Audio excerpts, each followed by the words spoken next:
Bismillahirrahmanirrahim. Assalamualaikum warahmatullahi wabarakatuh. Senang sekali berjumpa kembali dengan anak-anakku semuanya. Kali ini Bu Ani akan menyampaikan pembelajaran tema 2, selalu berhemat energi. Subtema 1, sumber energi. Untuk kalian para siswa kelas 4, muatan pelajaran kali ini yaitu IPA dengan materi manfaat energi matahari. Matahari. Kali ini akan kami bahas tentang matahari, yaitu sumber energi terbesar. Nah, sumber energi itu adalah segala sesuatu yang ada di sekitar kita yang dapat menghasilkan energi. Matahari merupakan sumber energi terbesar.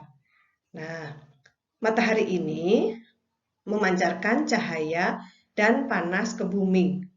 Karena adanya matahari yang memancarkan cahaya, siang hari di bumi akan menjadi terang.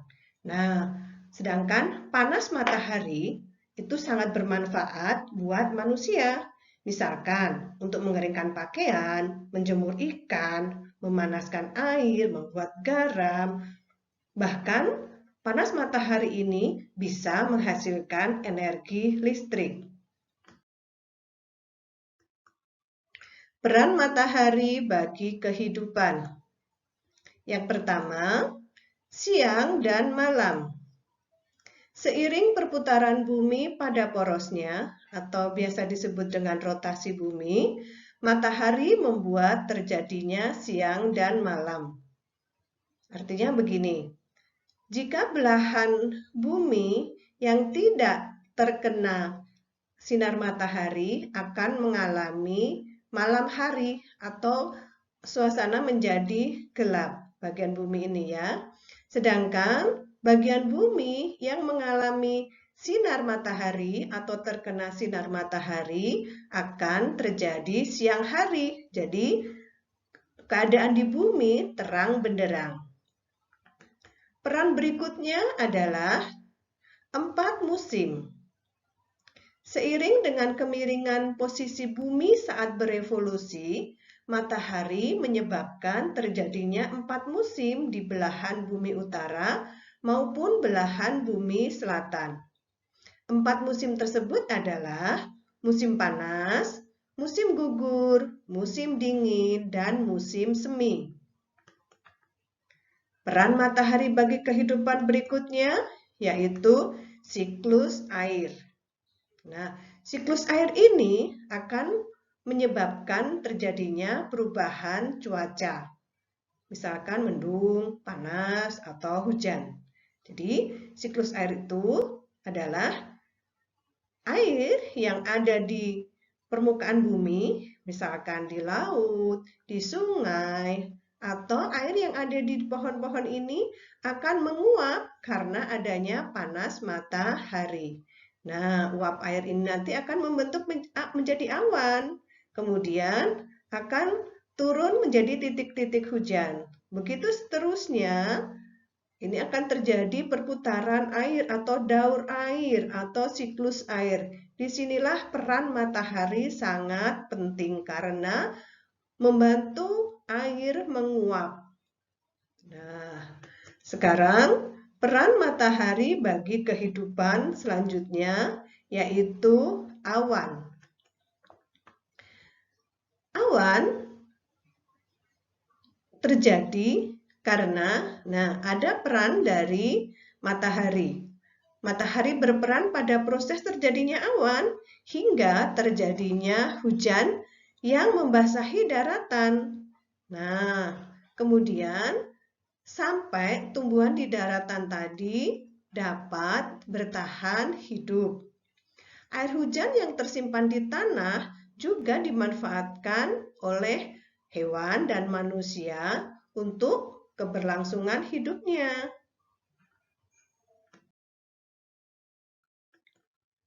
Peran matahari bagi kehidupan.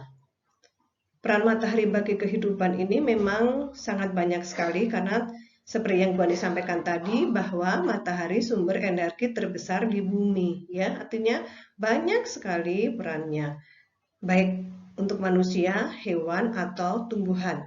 Seperti contoh ini adalah peran matahari bagi tumbuhan untuk peristiwa fotosintesis, yaitu proses membuat makanan pada tumbuhan.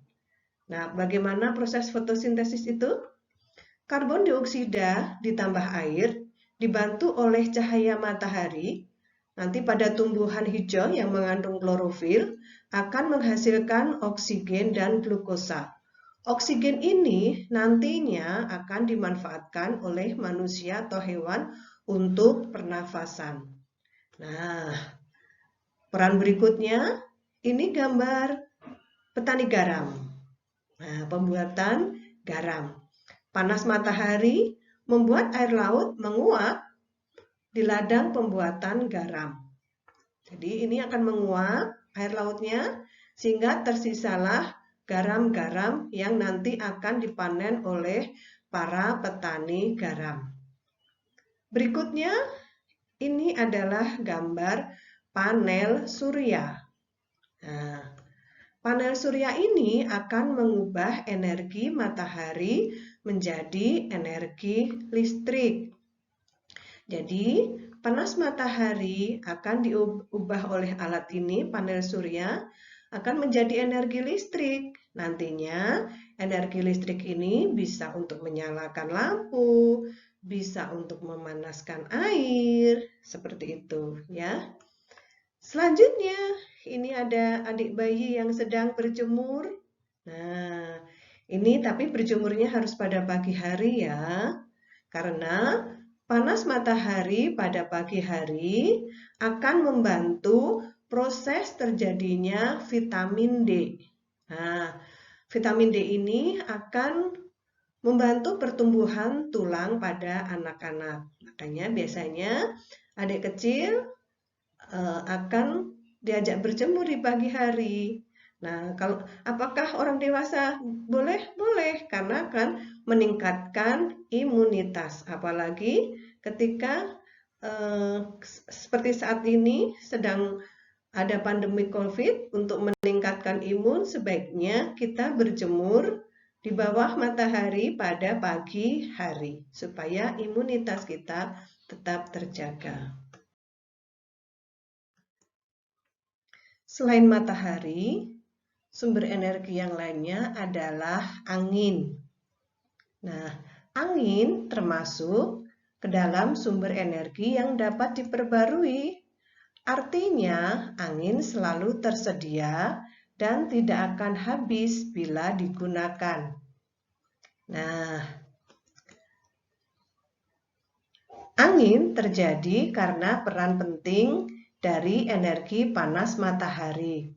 Saat suatu wilayah mengalami suhu udara yang sangat panas dan di wilayah lain bersuhu dingin, maka udara di daerah panas akan naik dan diisi oleh udara dari wilayah bersuhu dingin. Pergerakan udara ini kemudian disebut dengan angin. Nah, angin ini akan menyebabkan awan bergerak. Nah, ya, pada proses hujan, angin membuat awan-awan bergerak ke berbagai wilayah di atas daratan, sehingga banyak wilayah akan terhindar dari kekeringan. Jadi ini awan akan bergerak karena adanya angin. Selanjutnya, ini gambar kincir angin. Nah, ternyata dengan adanya perkembangan teknologi, angin ini bisa dimanfaatkan sebagai sumber energi listrik. Ya, jadi kincir angin ini akan menghasilkan energi listrik. Sama nanti bisa untuk menyalakan lampu atau untuk menggerakkan alat-alat yang memang menggunakan tenaga listrik atau energi listrik. Makanya kita harus bersyukur kepada Allah bahwa Di Indonesia terutama ya, banyak sekali energi-energi yang bisa kita manfaatkan dengan baik. Untuk itu, kita harus menggunakannya dengan bijaksana. Nah, kali ini Bu Ani akan menyampaikan sumber energi. Pertama, matahari. Nah, matahari sumber energi panas dan cahaya. Tadi di atas, di slide sebelumnya sudah banyak sekali Bu Ani sampaikan tentang peranan matahari bagi kehidupan manusia. Nah, sumber energi yang berikutnya adalah air. Nih, air sangat diperlukan bagi makhluk hidup. Bisa untuk makan, minum, membersihkan tubuh, menyiram tanaman, kemudian untuk mencuci baju. Banyak ya dalam kehidupan sehari-hari rasanya kita tidak bisa lepas dari air. Nah, selain itu semuanya, air ternyata bisa memutar kincir air.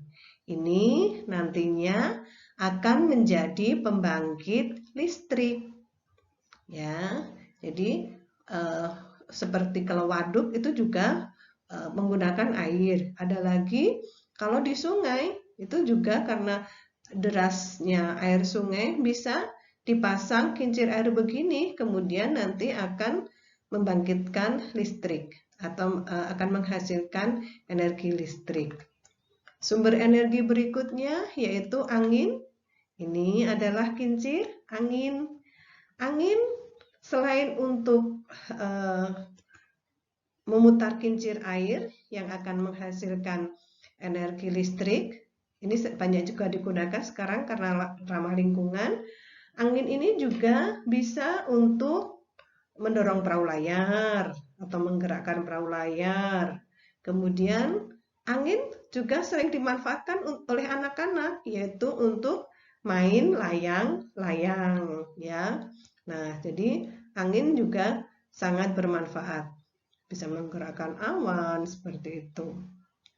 Ini kincir ini nanti akan menghasilkan energi listrik. Sumber energi berikutnya adalah wow, apa ini? Makanan. Ya, setiap hari kita makan. Untuk apa makan?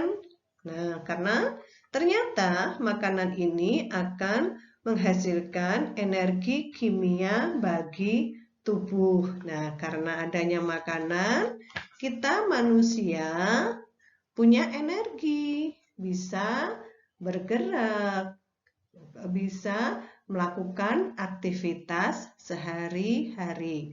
Kalau kita kurang makan, artinya energi kimia pada tubuh kita juga sedikit. Jadi badan kita menjadi lemas. Tapi kalau makan kita cukup, energi kimia yang ada di tubuh kita juga memadai sehingga kita bisa bergerak, kita bisa beraktivitas dengan baik. Sumber energi berikutnya adalah panas bumi.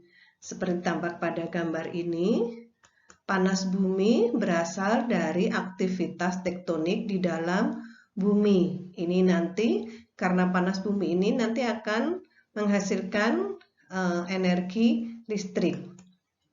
Lalu biomasa. Nah, apa itu biomasa?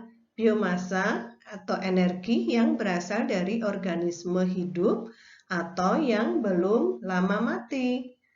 Sumber energi biomasa dapat berasal dari limbah pertanian, misalnya limbah jagung atau kedelai. Jadi, contohnya ada di daerah Gorontalo itu yang memanfaatkan tongkol jagung seperti ini. Ya. Kemudian berikutnya adalah bahan bakar fosil. Ini juga bisa jadi sumber energi. Nah, bahan bakar fosil adalah bahan bakar yang berasal dari sisa-sisa makhluk hidup yang terkubur dalam bumi selama jutaan tahun. Lama ya? Nah, ini pada gambar ini adalah bahan bakar fosil dengan cara penambangan, tambang minyak ini. Nah, tapi kalau bahan bakar fosil ini dipakai secara terus-menerus, nanti lama-lama akan habis. Nah, makanya kita harus hemat energi.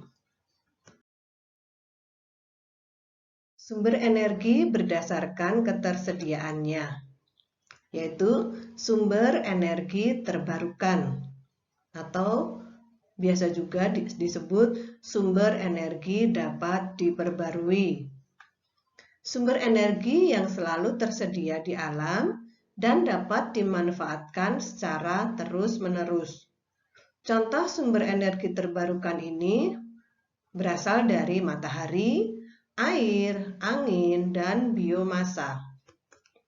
Yang kedua, sumber energi tak terbarukan atau sumber energi yang tidak dapat diperbarui, boleh ya, yaitu sumber energi yang tidak selalu tersedia di alam dan akan habis jika dipakai secara terus-menerus. Contohnya minyak bumi, batu bara, gas alam.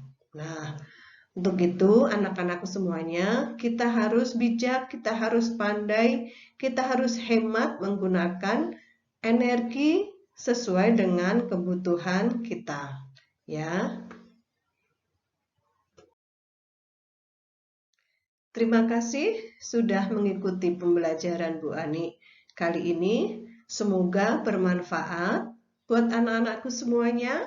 Sampai jumpa pada pembelajaran berikutnya. Assalamualaikum warahmatullahi wabarakatuh.